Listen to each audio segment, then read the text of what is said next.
Hello team, welcome to another ATP Geopolitics video with myself, Jonathan MS Pearce. This is a breaking news update concerning Donald Trump's claimed 50 days, or the ultimatum that he gave to Putin and to Russia, saying that if you don't do a deal within 50 days, a peace deal, then I'm going to hit you really hard with sanctions.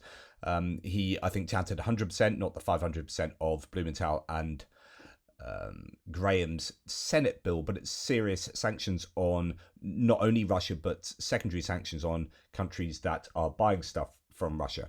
Anyway, he's just about to meet with Keir Starmer, and just before going in for the meeting, Donald Trump said this, and this is super, super important if we can trust his words. Mr. President, what about Russia and Ukraine? You're talking about ceasefires. What's the latest? I would have said 5 times we would have had a deal. I've spoken to President Putin a lot. I got along with him very well.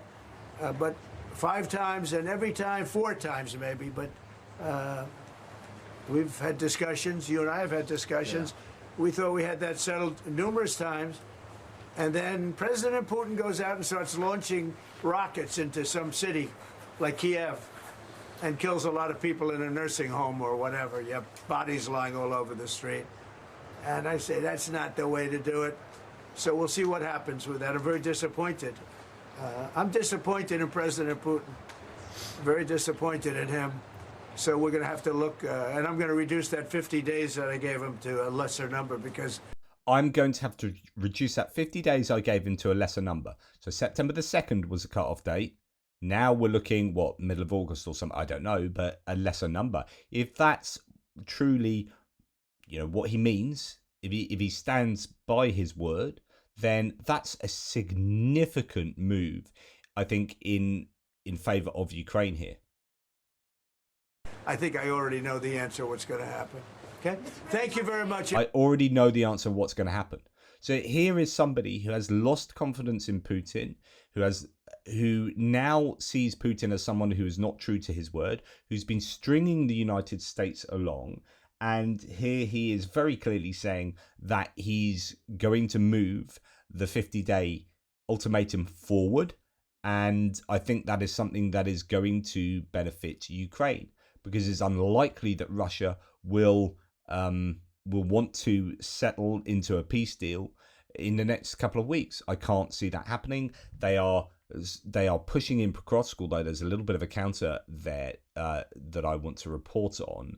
That they are having some continued grinding success along a lot of the front line, and they are not remotely near achieving anything like their maximalist goals, or even the idea that they may take land up to the Dnipro River or take Odessa, for example. They're just miles away from being able to achieve that, literally and metaphorically. And so I'm not sure that Russia is going to want to be forced into a negotiation.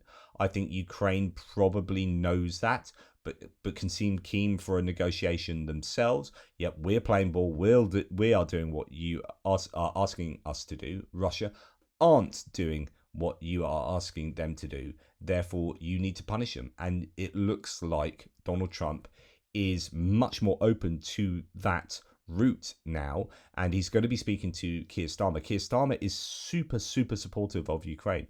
The UK are super supportive of Ukraine. This is an absolutely brilliant time for Starmer to be speaking to Trump about Ukraine. He's just coming off the back of this great EU-US trade deal, which I'm going to do another video on in a second, because I think there's more to discuss about that. But he's going to be feeling good about Europe. He's going to be feeling good about the UK. He likes Keir Starmer. Starmer, we know, is going to be having Ukraine at the top of the agenda.